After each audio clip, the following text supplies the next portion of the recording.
مجھے دعوت تبلیغ سے پیار ہے۔ عمل ضائع ہوتا ہے دو چیزوں کی کمی سے، ایک احتساب کی کمی، دوسرے علم کی کمی۔ علم اور احتساب، جس عمل میں یہ دو چیزیں نہ ہوں وہ عمل بدعت بن جاتا ہے۔ احتساب نہ ہو تو عمل عادت بن جائے گا، اور علم نہ ہو تو عمل بدعت بن جائے گا۔ ساری جتنی بھی بدعات ہیں وہ صرف اس لیے ہیں کہ اس عمل کی تو خبر ہے لیکن اس عمل سے متعلق علم کی خبر نہیں ہے کہ یہ عمل کیوں ہے۔ بہت سے ایسے مواقع ہیں کہ جس کو مسلمانوں نے بدعت بنا لیا ہے، حالانکہ وہ اعمال بڑی اونچی سنتیں ہیں، جس میں سے ایک صوم عاشورہ ہے، عاشورہ کا روزہ۔ پہلے یہ فرض تھا، پھر رمضان کے روزے پر آنے پر یہ روزہ مستحب ہو گیا، ورنہ پہلے فرض تھا۔ رات کا قیام تہجد بھی پہلے فرض تھی، پھر 1 سال کے بعد اس کو نفل کر دیا گیا۔ اسی طرح صوم عاشورہ پہلے فرض تھا۔ یہود یہ روزہ رکھتے تھے کیونکہ، اور یہ روزہ فرعون سے نجات کے شکرانے میں رکھا جاتا تھا۔ آپ نے دیکھا کہ یہود روزہ رکھتے ہیں، کیوں رکھتے ہیں؟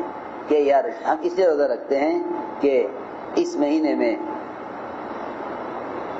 اس دن ہمیں نجات ملی تھی فرعون سے، اس لیے بنی اسرائیل روزہ رکھتے تھے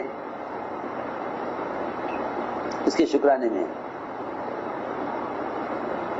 تو آپ نے فرمایا کہ ہاں یہ روزہ ہم بھی رکھیں گے لیکن ہم یہود کی مخالفت کریں گے۔ صحابہ نے عرض کیا کہ یہود کی تو ہمیں مخالفت کرنی ہے، اس دن تو وہ روزہ رکھتے ہیں۔ فرمایا کہ اگر میں اگلے سال تک باقی رہ گیا تو میں 2 دن کا روزہ رکھوں گا، 9 کو بھی اور 10 کو بھی، اس لیے 2 روزے رکھنے چاہیے، 9-10 رکھو یا 10-11 کا روزہ رکھو، 9-10 یا 10-11۔ یہود کی مخالفت میں، جب نیک عمل میں ان کی مخالفت ہے تو برے اعمال میں کتنی مخالفت کرنی چاہیے۔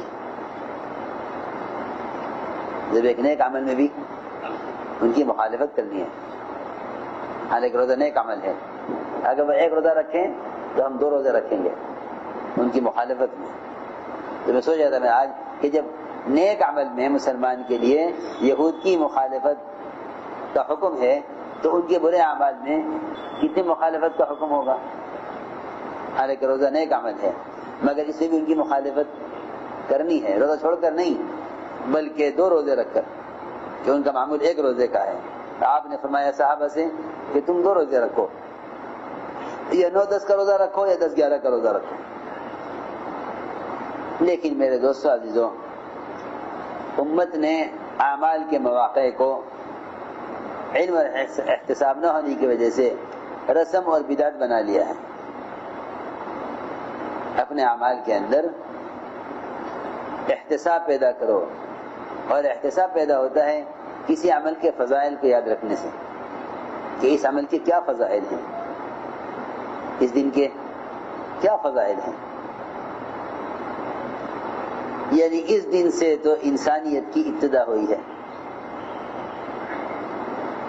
انسانیت کی ابتدا آدم علیہ السلام میں روح پھونکی گئی ہے، وہ اسی دن سب سے پہلا کام یہ ہوا کہ آدم علیہ السلام کے پتلے میں روح ڈالی گئی، اور ابراہیم علیہ السلام کی پیدائش بھی اسی دن ہوئی، اور موسیٰ علیہ السلام کو ان کی قوم کو نجات فرعون سے اسی دن ملی، اور یوسف علیہ السلام جیل سے اسی دن نکالے گئے، اور ادریس علیہ السلام کو ورفعناہ مکان علیہ، رفعناہ مکان علیہ یعنی ادریس علیہ السلام کو اونچے مقام پر پہنچایا، یعنی جنت میں۔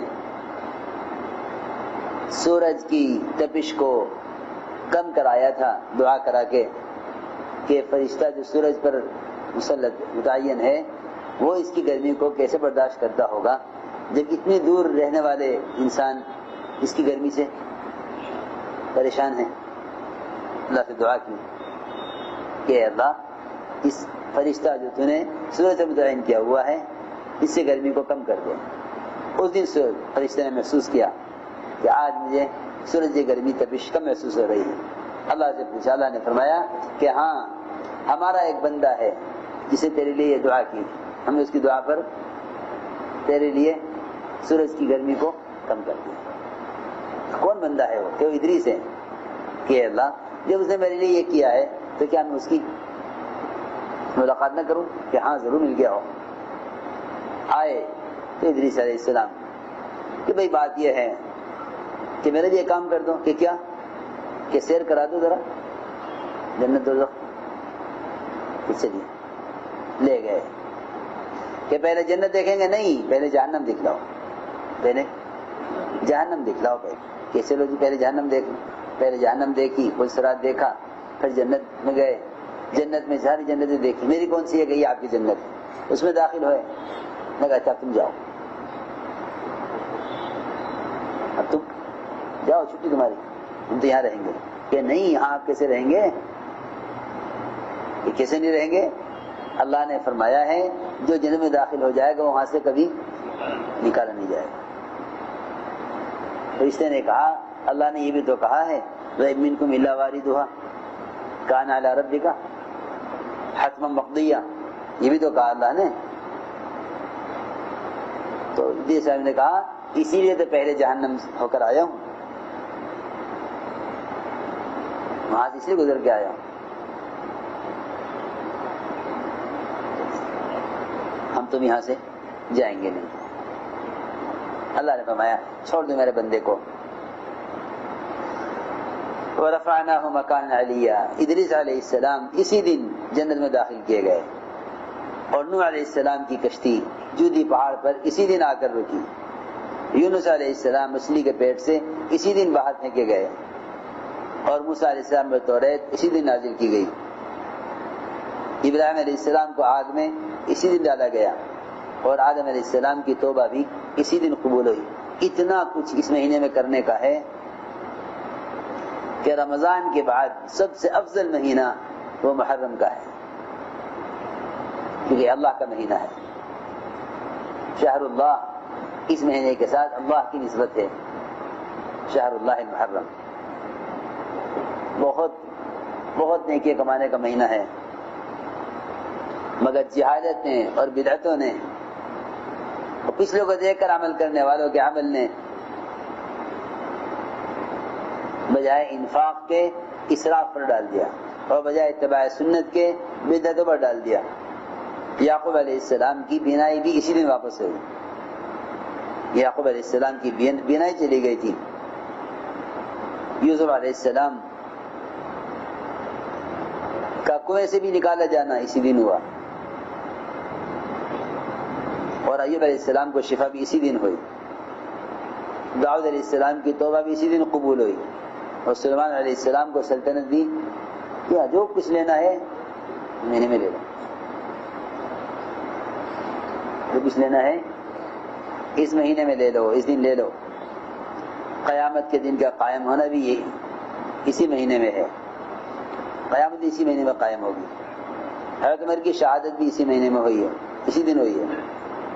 بہرحال بہت سی چیزیں ہیں جو اس مہینے میں خاص طور پر پیش آئی ہیں، تو اہتمام کریں ساتھی روزہ رکھنے کا۔ ہاں لیکن اللہ کے راستے کی نقل و حرکت میں کمی نہ آنے دیں۔ صحابہ کرام اللہ کے راستے کی نقل و حرکت میں تاخیر نہیں کرتے تھے، اگرچہ ان کو خروج کی وجہ سے رمضان کے روزے بھی چھوڑنے پڑے جو فرض ہیں۔ ایسا نہ کرے کوئی کہ چلو جماعت میں نہ جا کے روزہ رکھ کے یہاں قیام کر لوں، ایسا نہ کریں۔ اگر ہمت ہو تو روزے کو اور خروج کو جمع کر لیں، ہمت نہ ہو تو خروج کو مقدم رکھیں، روزہ کھول لیں۔ فرماتے ہیں وہ قتادہ رضی اللہ تعالی عنہ، تو حضور اکرم صلی اللہ علیہ وسلم سے پوچھا گیا عاشورہ کے دن کے روزے کے بارے میں، فرمایا 1 سال کے گناہ معاف کرا دیتا ہے روزہ، 1 سال کے گناہ۔ ایک روایت ابن عباس فرماتے ہیں رضی اللہ عنہما کہ فرمایا حضور اکرم صلی اللہ علیہ وسلم نے، بلکہ حضور اکرم صلی اللہ علیہ وسلم نے روزہ رکھا عاشورہ کے دن کا، بلکہ حکم فرمایا اس دن کے روزے کا۔ فرماتی ہیں عائشہ رضی اللہ تعالیٰ عنہ، ایک روایت میں ہے، فرماتی ابن عباس رضی اللہ تعالیٰ عنہ کہ سوال کیا گیا، ان سے پوچھا گیا عاشورہ کے دن کے بارے میں، تو فرمایا کہ میں نہیں جانتا کہ حضور اکرم صلی اللہ علیہ وسلم نے روزہ اس دن کے روزے کو علاوہ کسی اور دن کو فضیلت دی ہو اس پر سوائے رمضان کے، کہ رمضان کے علاوہ کسی اور دن کے روزے کو، محرم کے روزے پر فضیلت دی ہو۔